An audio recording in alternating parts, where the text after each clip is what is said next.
téléspectateurs, vous qui nous rejoignez tous les mercredis à partir de 21h15, bonsoir et bienvenue dans votre hebdo. Face aux jeunes, ce soir, nous avons un éminent professeur agrégé en philosophie, un frère africain d'origine camerounaise, comme il aime bien le dire lui-même. Mais pas que. Ce soir, spécialement, nous sommes également avec l'Université Bazo, qui est désormais partenaire de ce programme. Nous faisons un tour chez Désiré et on revient.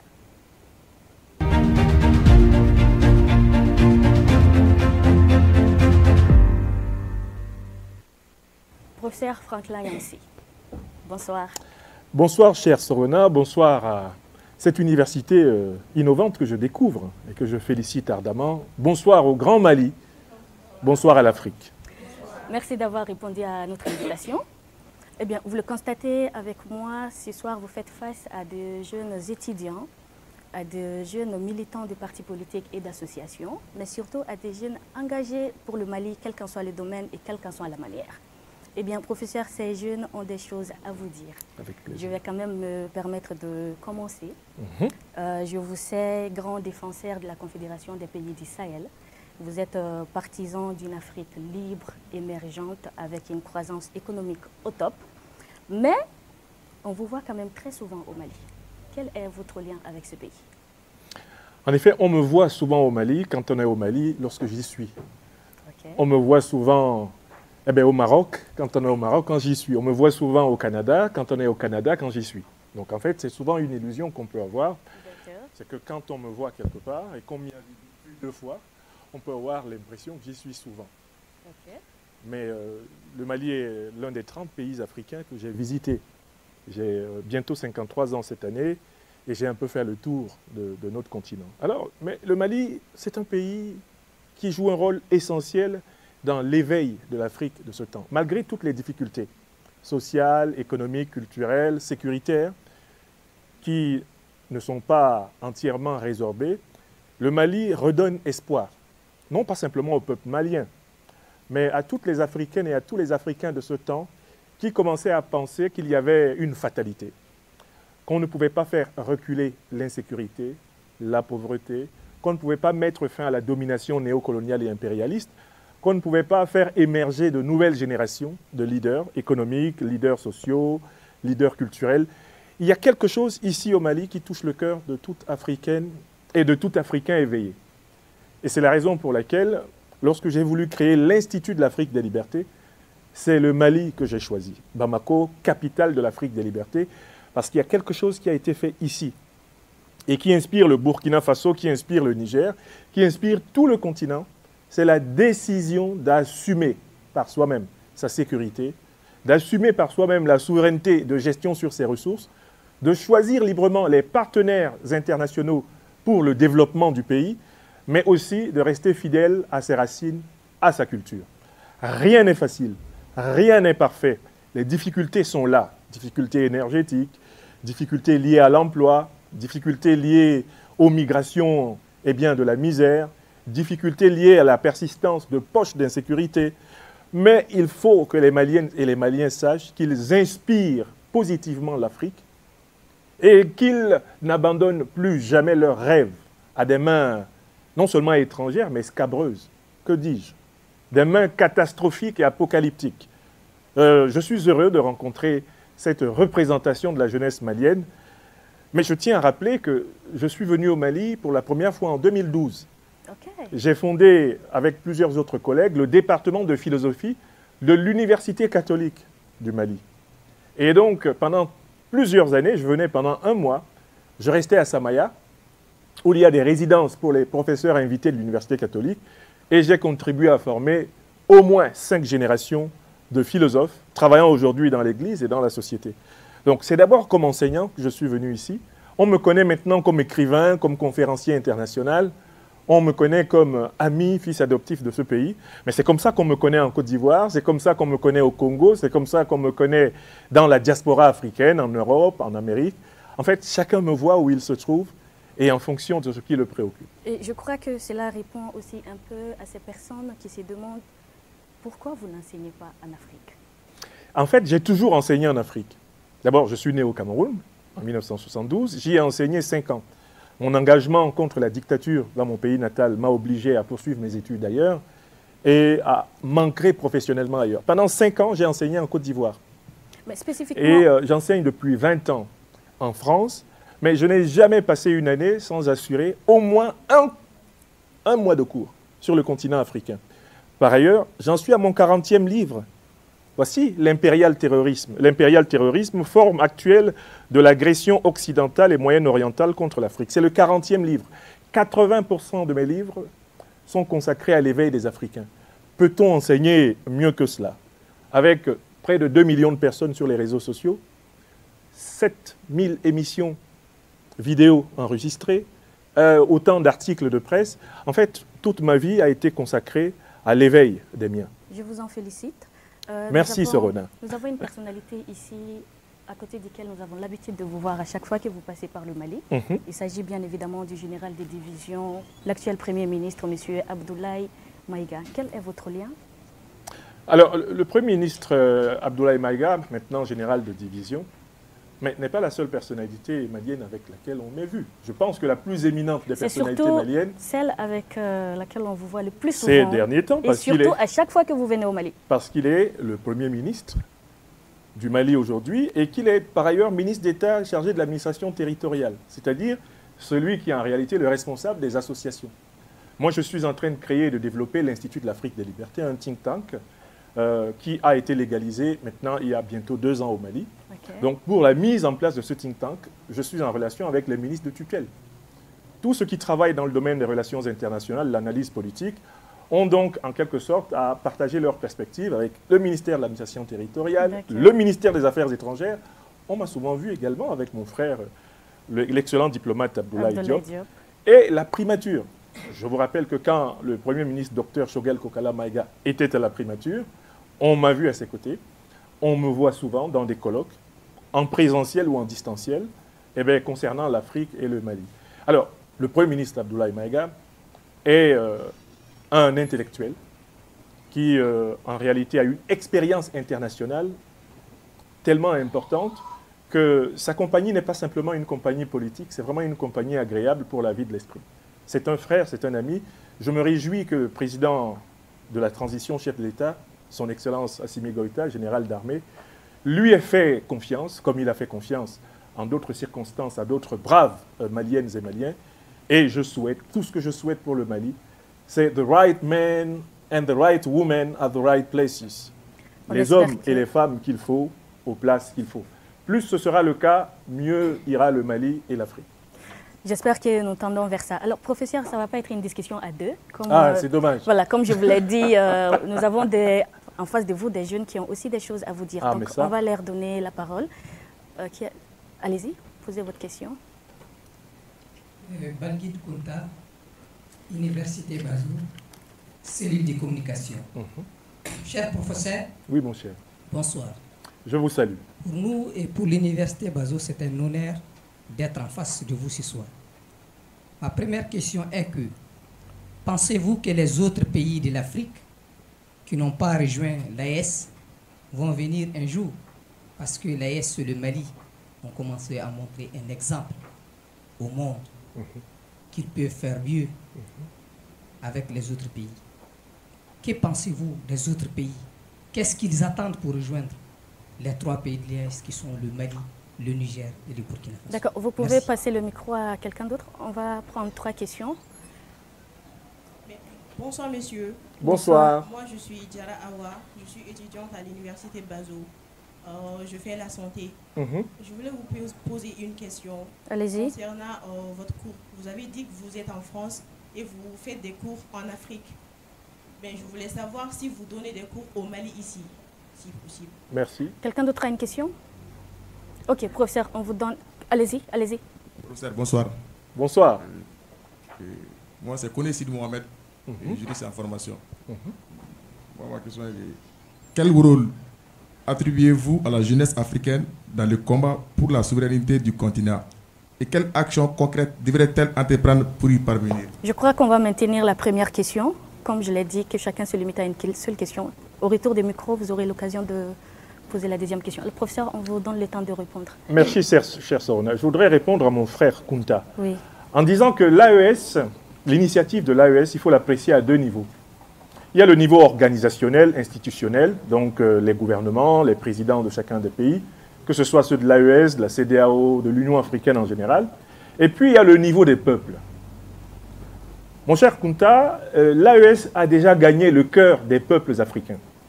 Si vous faites un sondage d'opinion dans tous les pays et les diasporas africaines, et que vous posiez une question toute simple, vous êtes communicant, vous savez ce que c'est, quelle est l'organisation politique que vous aimez le plus en Afrique? La réponse, j'en suis certain, écrasante des Africains, eh bien, ça va être l'Alliance des États du Sahel, la Confédération des États du Sahel.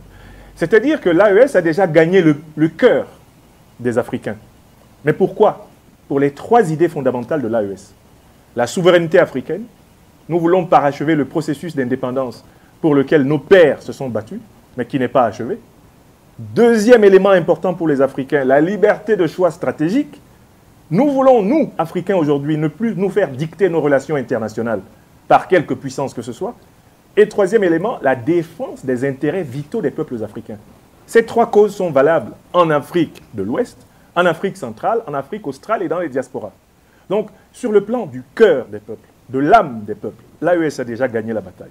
Maintenant, sur le plan institutionnel, les choses sont beaucoup plus lentes. Pourquoi? Parce que les institutions bougent avec les transformations politiques intérieures. Vous remarquerez que partout où il y a des dictatures antipopulaires, l'AES n'est pas bien accueillie. Pourquoi? Parce que les régimes qui ont été construits contre les intérêts de leur peuple, au service de puissances étrangères à l'Afrique, n'ont pas intérêt à ce que les idées de l'AES soient à l'origine de la refondation de leur structure politique, économique et sociale. Donc, si vous regardez les choses sur ces deux plans, en effet, il y a du retard sur le plan, en quelque sorte, de la construction institutionnelle, mais il y a de l'avance sur le plan du cœur. Et c'est avec ce cœur que les révolutions auront lieu partout où cela est nécessaire. J'ai donc confiance en ceci. L'intégration se fera d'abord région par région. Il faudrait que l'équivalent de l'AES apparaisse dans la zone CEMAC, l'équivalent de l'AES dans la zone SADC, l'équivalent de l'AES dans les diasporas africaines, qui sont en fait une partie de la nation africaine. La nation africaine, elle est présente en Amérique, elle est présente en Europe, elle est présente en Asie et dans les deux grands océans. Vous avez des peuples entièrement africains sur tous les continents. Il faut en prendre conscience. Et le panafricanisme même est né dans les diasporas avant de venir en Europe, dans les diasporas africaines, et de s'enraciner en Afrique. Donc moi, j'ai confiance que sur le moyen terme et le long terme, l'idéal de l'AES, qui est l'idéal panafricaniste originel, va embraser notre continent. Mais nous devons constater que tout cela ne pourra pas être fait sans les révolutions nécessaires. On ne peut pas faire d'omelette sans casser les œufs. Il faudra que les œufs soient cassés. Ok, elle voudrait savoir si vous enseignez au Mali. Alors, j'ai enseigné au Mali régulièrement pendant pratiquement 10 ans, de 2012 à 2020-2021. Donc, je vous le disais, j'ai cofondé le département de philosophie de l'Université catholique du Mali. Mais je voudrais quand même vous rappeler que j'enseigne à toute l'Afrique. Je suis un enseignant de l'Afrique des libertés. Sur mes réseaux sociaux, 2 millions de personnes à peu près au total. Qu'est-ce que je fais? Je délivre des conférences. Et mes réseaux sociaux s'appellent, entre autres, Université libre de l'Afrique des libertés.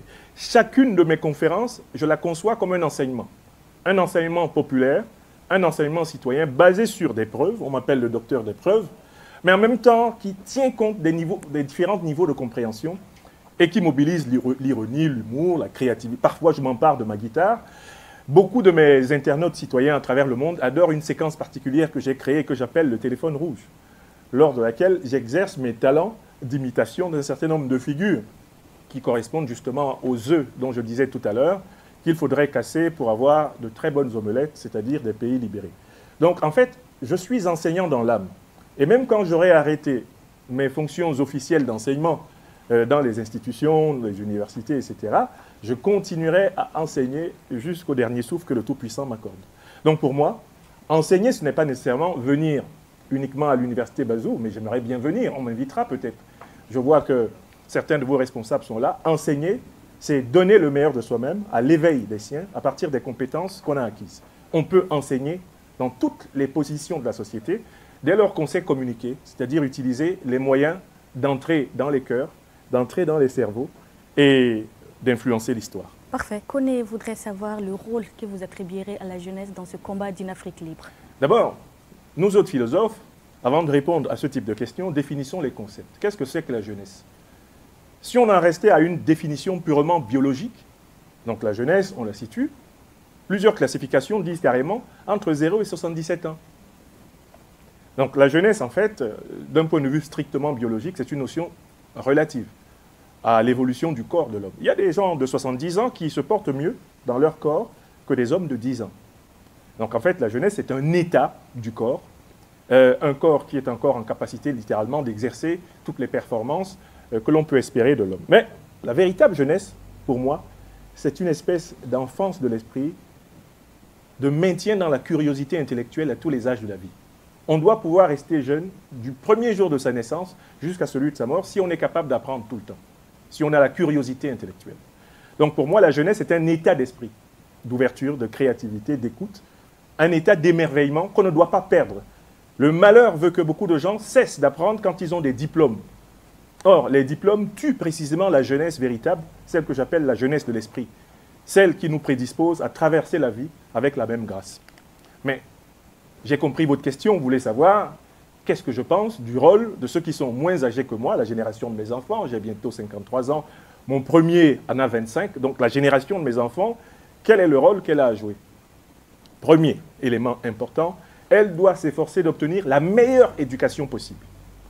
Le plus grand des investissements d'une famille ou d'une société est dans l'éducation de ces jeunes générations. Car une jeunesse éduquée sera capable d'inventer, là où il le faut, des solutions à ces problèmes, d'innover quand il le faudra, mais aussi de prendre des anciens ce qu'ils ont d'essentiel, donc de conserver la tradition. Premier élément, l'éducation. Deuxième élément, l'engagement citoyen. Je suis contre l'idée d'une jeunesse passive, qui attendrait que les solutions à ces problèmes viennent systématiquement des institutions de la société ou, en quelque sorte, des puissances étrangères ou des hasards de la vie ou de la loterie. Je veux promouvoir une jeunesse proactive, une jeunesse d'engagement, une jeunesse d'action. Enfin, il y a un troisième niveau d'appréciation.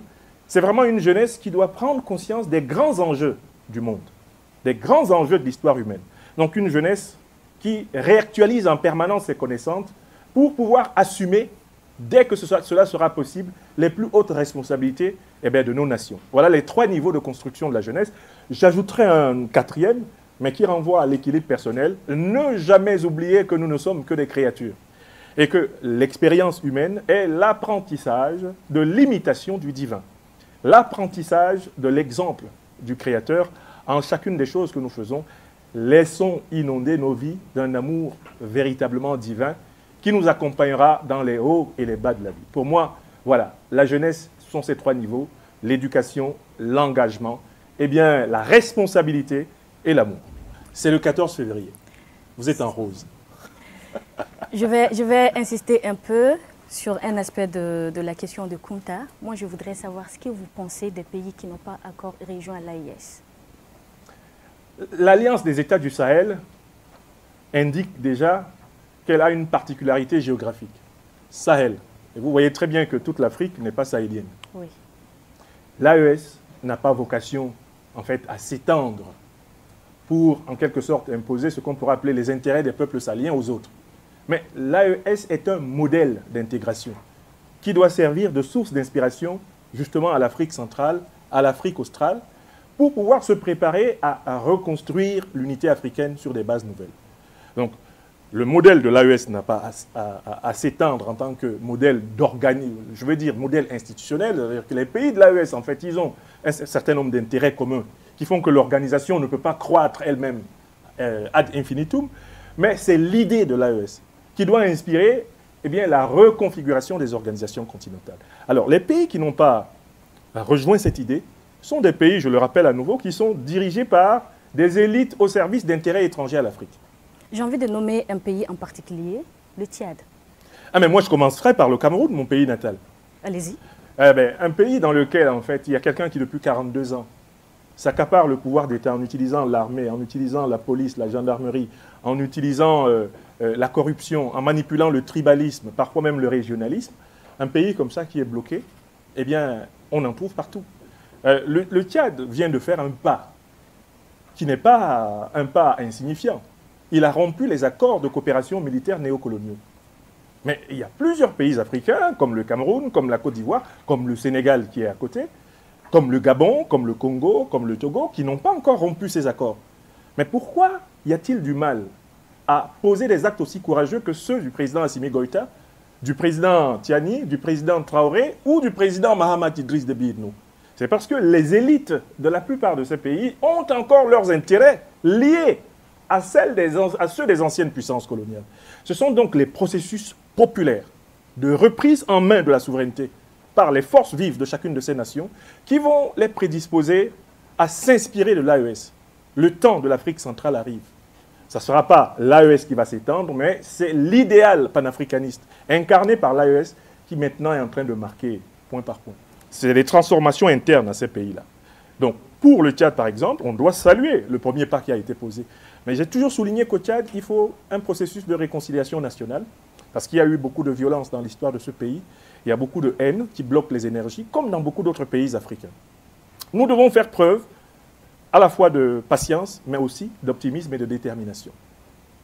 Selon vous, quel doit désormais être le comportement d'un citoyen camerounais vis-à-vis de ce pouvoir dont vous le dites à 42 ans? Oui, écoutez, moi je vous réponds en vous disant qu'aujourd'hui, j'ai rendu visite à un écrivain qui est par ailleurs un responsable de la communauté urbaine du Mali, c'est M. Bala Traoré.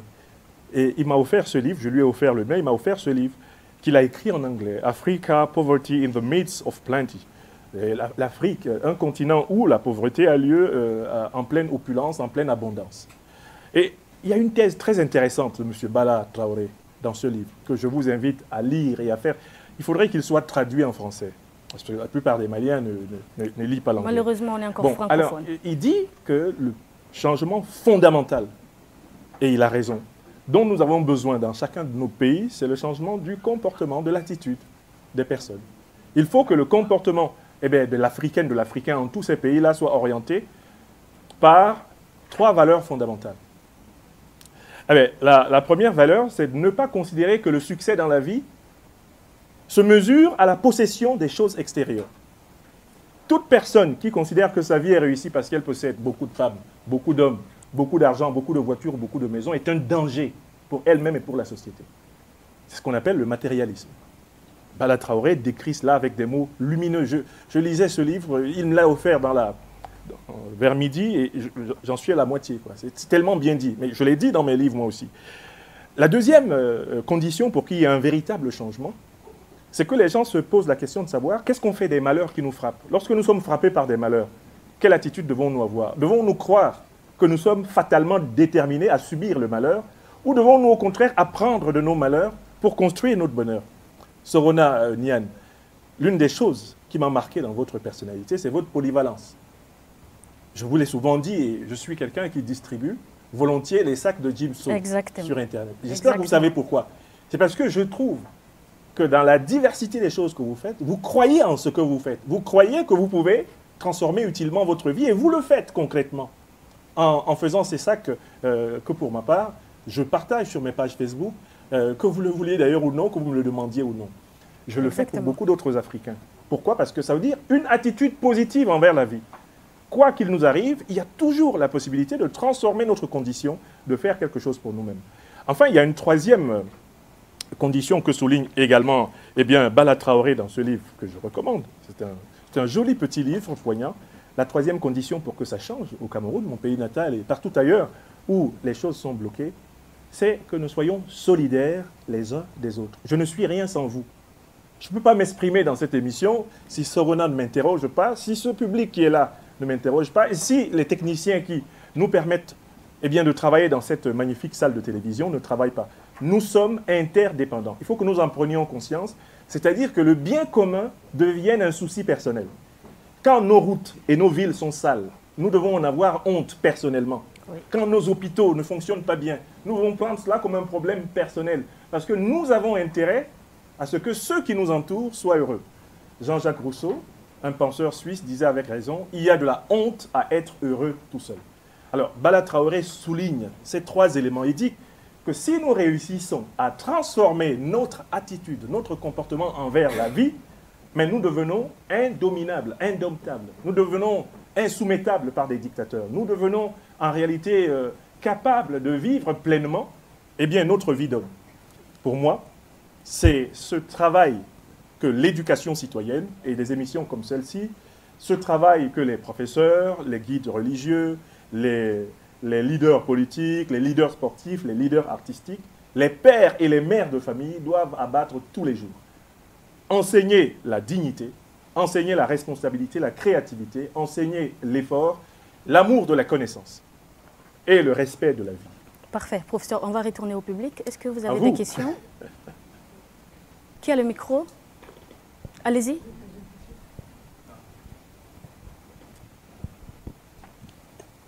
Bonsoir, monsieur. Bonsoir. Bonsoir. Moi, c'est Farimata Touré, je suis étudiante en comptabilité finance. Je voulais savoir qu'est-ce que vous pensez du retrait du Mali de la CEDEAO. Quelqu'un d'autre a une question? Oui. Allez-y. Bonsoir, monsieur. Bonsoir. Moi, c'est Bouakar Samba Bokoum, étudiant à l'Université Bazou. Bonsoir, Bouakar. Allez-y. GA, gestion d'entreprise et administration. Okay. Ma question est la suivante. Quelle est l'erreur que l'AS a été créée? Nous sommes tous contents. Bon, quelle est l'erreur que l'AS ne doit pas commettre au cours de son existence? Merci. Parfait. Quelqu'un d'autre a une question? Troisième question. Allez-y. Bonsoir, monsieur.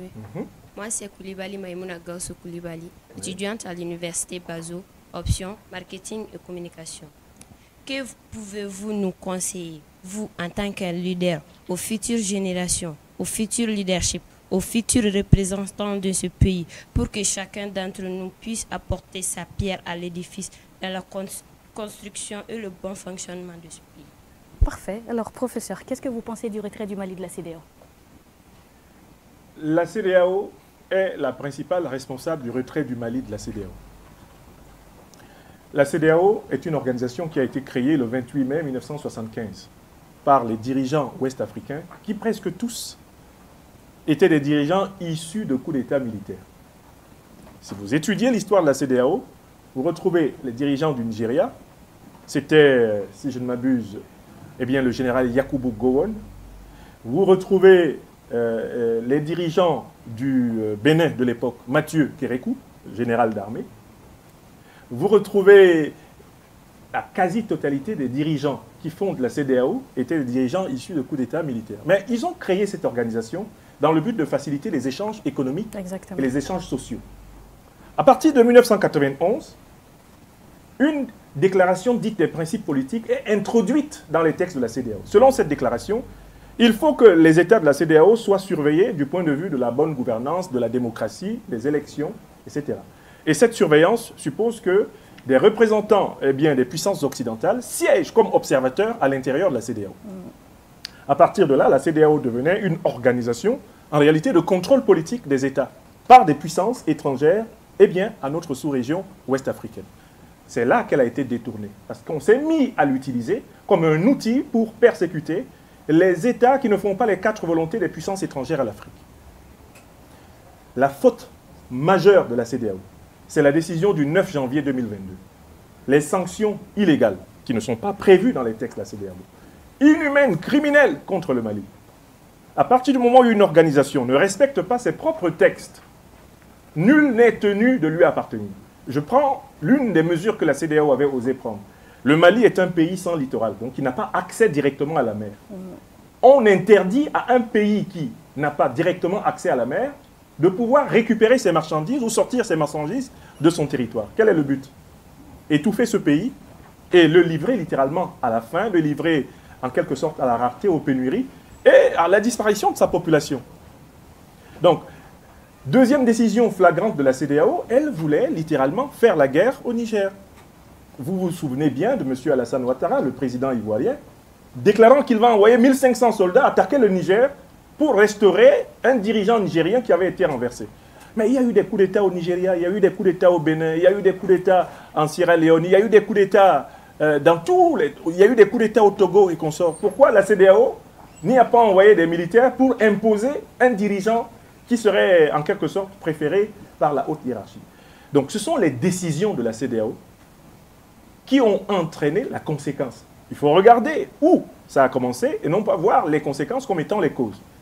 Alors, le Mali a tout à fait raison de ne pas rester dans une organisation qui le menace de mort. Une organisation qui, sous la dictée des puissances étrangères, bloque ses fonds souverains, ferme les frontières et le menace de sanctions diverses à tous les niveaux, au motif qu'il ne fait pas les 4 volontés de la fameuse déclaration qui avait été dictée de l'extérieur. Donc, une fois de plus, ce qui est important ici, et je passe à la deuxième question, oui. Quelle erreur il ne faut pas qu'elle comette? L'AES ne doit pas commettre. L'erreur qu'il ne faut pas commettre, c'est confondre le désaccord avec les élites, les oligarchies néocoloniales de la CEDEAO, avec le désaccord entre les peuples. Le peuple malien et tous les autres peuples de la CEDEAO sont condamnés à vivre ensemble. Il ne faut jamais que ce désaccord institutionnel empêche la vie en commun. Donc l'AES ne doit pas commettre l'erreur de se couper des peuples et en quelque sorte d'être un obstacle à la coopération positive et féconde des peuples de toute la sous-région africaine. L'AES doit au contraire même proposer à la CEDEAO une meilleure manière de coopérer. L'AES n'est pas là pour couper le Mali, le Burkina et le Niger et bien des autres peuples africains, mais pour améliorer les relations, pour que les relations soient des relations équitables. L'erreur qu'il ne faut pas commettre, c'est l'erreur de l'isolement. Il faut redoubler d'intelligence pour trouver une manière de vivre ensemble en harmonie. Et je crois que c'est ce que l'on est en train de voir. On pensait qu'après la création de l'AES, il n'y aurait, pour certains pensaient qu'il n'y aurait plus de relations avec la Côte d'Ivoire, avec, je ne sais pas, le Nigeria et consorts. La réalité, c'est que les relations continuent. Les peuples doivent vivre ensemble et il faut simplement mettre en place des règles de coopération équitables. Donc l'erreur pour moi, ce serait l'isolement. Ce serait de couper avec les autres. Et ce n'est heureusement pas la mauvaise direction qui est prise par les autorités actuelles. Est-ce que vous avez des conseils pour vos cadets qui mènent ce combat de tous les jours? Je vais réitérer une fois de plus ce que j'ai dit juste avant. Alors, il y a ce qu'on nous enseigne à l'école. Mais la différence entre 2 étudiants ou entre 2 élèves, elle ne se fait pas sur ce qu'on leur a appris à l'école. Elle se fait sur ce que l'étudiant, l'élève, a appris en plus par lui-même. Si vous attendez en permanence que la connaissance vous soit donnée comme les cuillères de déguet à un bébé, vous ne pourrez pas grandir. Grandir, c'est anticiper. Toujours en faire plus qu'on vous demande. Sur le plan intellectuel, dans votre éducation. N'oubliez pas que tout ce qu'on fait à l'université a pour but de nous rendre capables de produire les moyens de notre vie. Donc n'oubliez pas que les diplômes que vous obtenez ne signifient rien si vous n'êtes pas capable de produire vos moyens, votre autonomie économique, sociale, votre économie et votre autonomie citoyenne. Ça, c'est la deuxième chose. Pensez à créer, pensez à produire, pensez à traduire les connaissances théoriques de l'université en des projets concrets. Créez des entreprises, écrivez des livres, je le fais, créez des projets, appuyez et allez au bout de vos rêves. Et puis, troisième élément, j'insiste, il faut que nous changions dans notre mentalité la tendance à privilégier l'intérêt personnel par rapport à l'intérêt commun. En fait, si nous recherchons le bien commun, notre intérêt personnel sera protégé, il sera préservé. Je recommence en disant, nous, Africains, devons avoir honte quand nos hôpitaux sont en mauvais état, quand nos routes sont en mauvais état, quand nos aéroports sont en mauvais état, quand nos écoles sont en mauvais état, quand nos enfants meurent de faim ou souffrent d'analphabétisme. Nous devons en avoir honte en tant qu'Africains, parce que notre responsabilité, c'est de rendre notre société meilleure. Le bien commun, l'amour du bien commun est, à mon avis, un élément essentiel de la réalisation de la personne humaine. Ça conduit à l'amour divin. Parfait. Est-ce qu'il y a des questions? Allez-y. Professeur, je vous écoute. Oui. Est-ce que vous pouvez un peu commenter la situation qui oppose entre le Rwanda et la RDC? C'est noté. Quelqu'un d'autre a une question? Une question? Vous n'avez pas de question à me poser? Sinon, moi j'enchaîne directement. Nous ne sommes plus de la CEDEAO. Est-ce que ce retrait peut avoir des dangers sur nous? Sur ces 3 pays et sur ces citoyens? Ok, ça fait 2. Très bien, je commence par la première question. Vous pouvez me la repréciser? Il a dit comment? Il demande si vous pouvez commenter le conflit entre le Rwanda et le Congo. Très bien. Pour comprendre le conflit entre le Rwanda et le Congo, il faut se demander pourquoi l'armée rwandaise, et notamment la milice rwandaise appelée le M23, elle est reconnue comme telle par l'ONU, par toutes les organisations. Il y a une unanimité pour dire que c'est le Rwanda qui attaque le Congo. Mais pourquoi le Rwanda attaque-t-il le Congo? La raison est toute simple. Étudiez les dernières décisions internationales de coopération économique, les derniers accords de coopération économique qui ont été passés entre les États de la région d'Afrique centrale, notamment des Grands Lacs, et les grandes puissances occidentales. Vous allez découvrir un traité qui est un traité particulièrement scandaleux.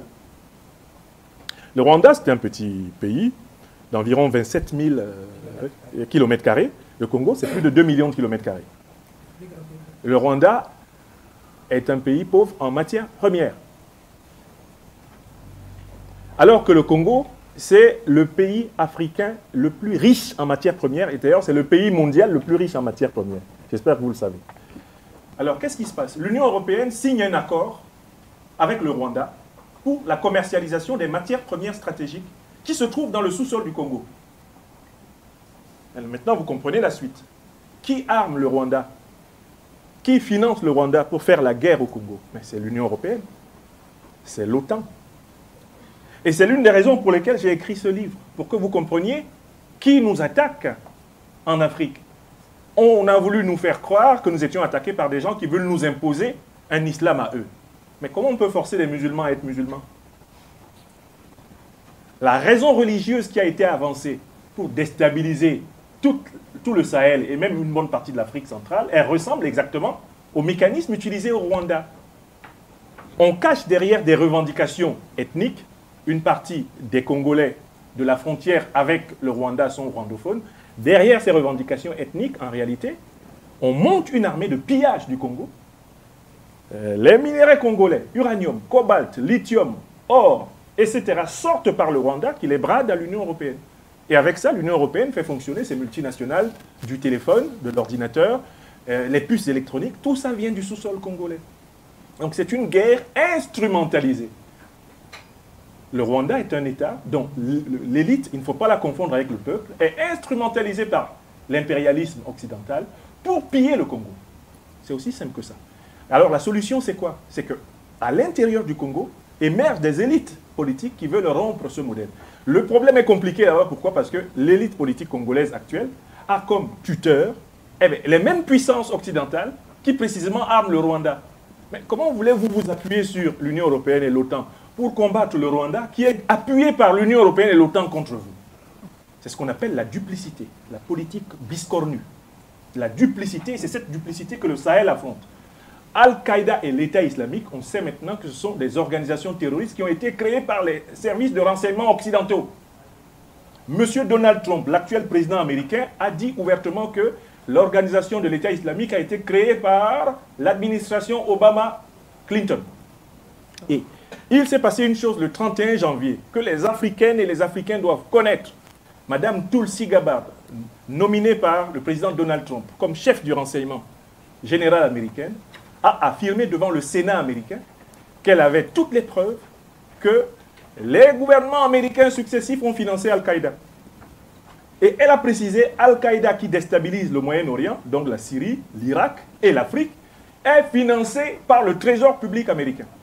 Et qu'il faut y mettre fin. Ça, elle l'a déclaré devant le Sénat.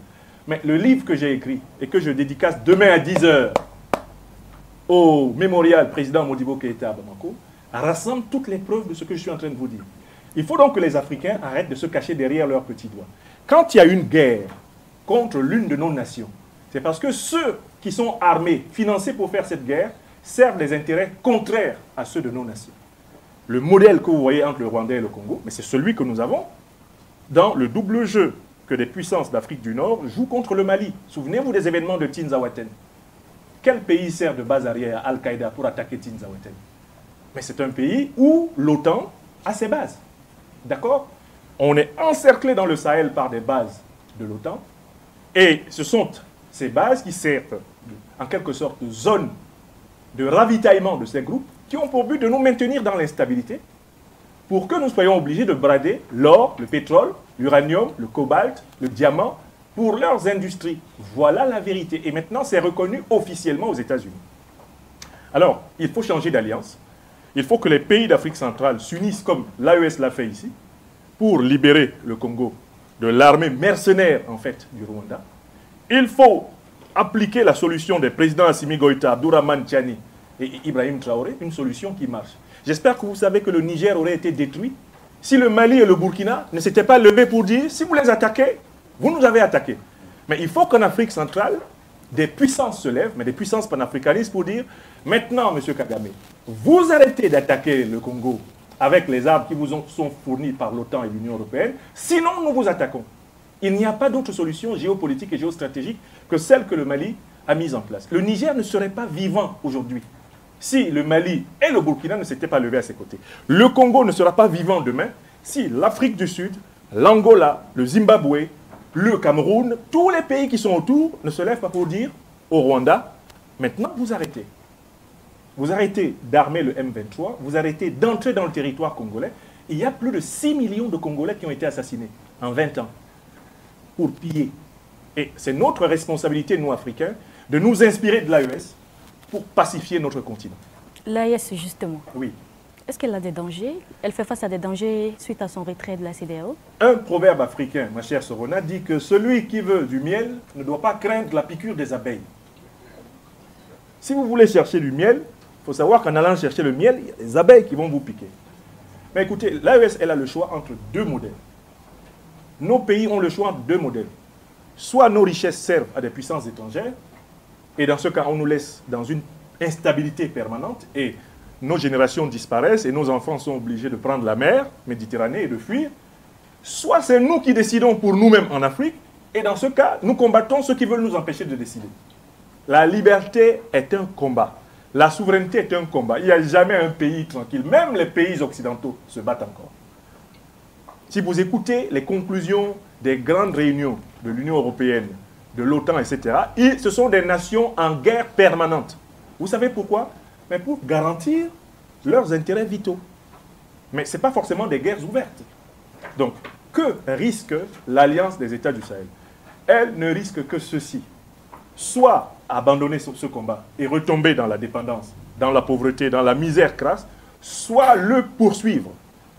J'avais, dans mon enfance camerounaise, un livre de mathématiques qui avait une devise. Il était écrit « Ou bien les difficultés brisent un homme, ou bien elles achèvent de le rendre plus fort ».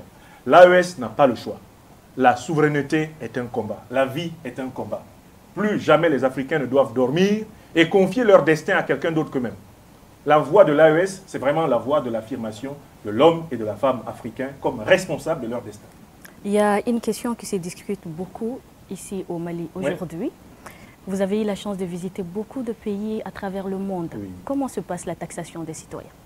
Alors, il y a un principe fondamental de la taxation qu'il ne faut jamais oublier, c'est que si la taxation des citoyens a pour but l'amélioration des conditions de vie des citoyens, elle est légitime. Le Mali est en crise énergétique. La grande question qui se pose, de mon point de vue, aux Maliennes et aux Maliens, c'est va-t-on chercher à continuer à dépendre, comme ça a été le cas dans le passé de la Côte d'Ivoire? Va-t-on chercher à dépendre du carburant, donc du pétrole, pour alimenter les groupes électrogènes avec toute la pollution qu'il y a? Ou va-t-on investir dans la souveraineté énergétique du Mali, c'est-à-dire produire une énergie malienne autonome? Toute Malienne, tout Malien normalement constitué sur le plan moral, intellectuel et spirituel donnera la réponse. Il nous faut investir dans notre souveraineté énergétique.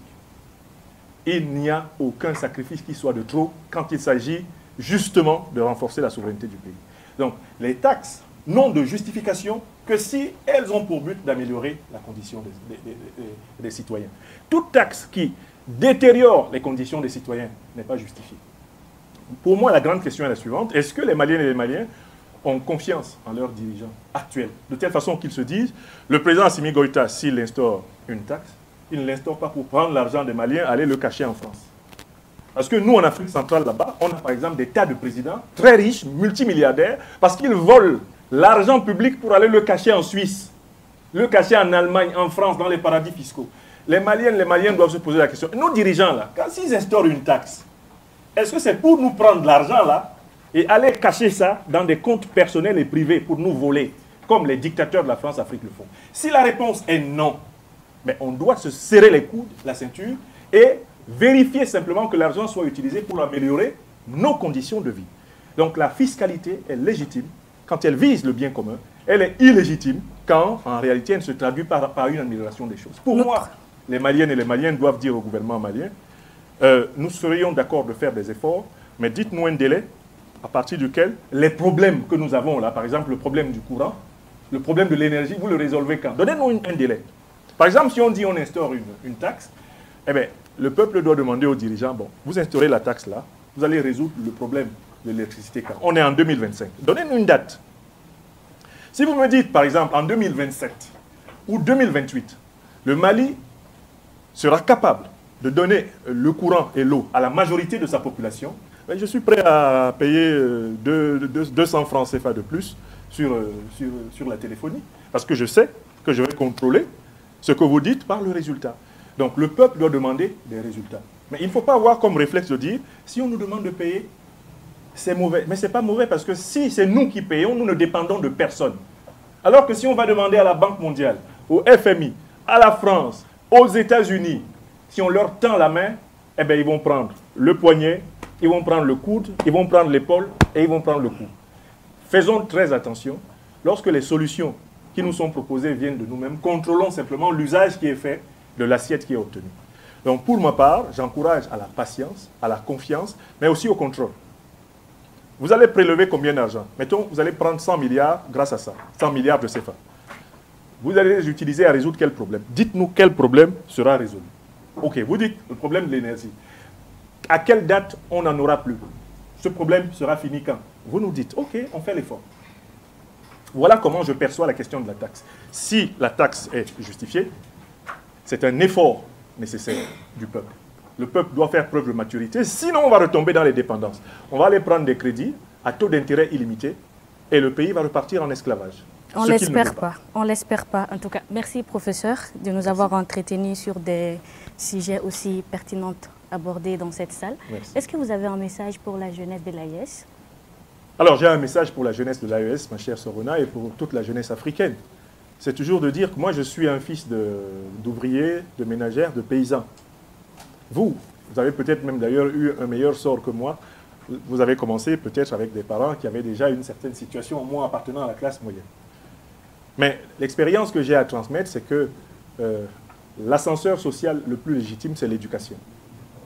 Donc vous devez prendre vos études au sérieux, non pas pour plaire à vos parents, mais en réalité pour devenir responsable de vos vies. Vous n'allez pas à l'école pour votre père, pour votre mère, pour votre frère, pour votre soeur. C'est pour vous-même et pour nous tous que vous allez à l'école.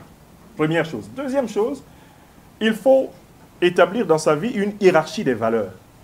Qu'est-ce qui est important? On doit se poser cette question le matin, à midi et le soir. Qu'est-ce qui est important pour moi?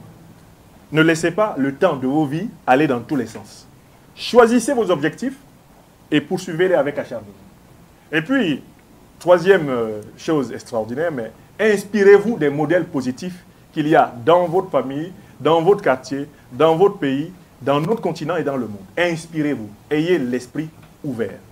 À ce moment-là, tout est possible pour celui qui croit en son rêve.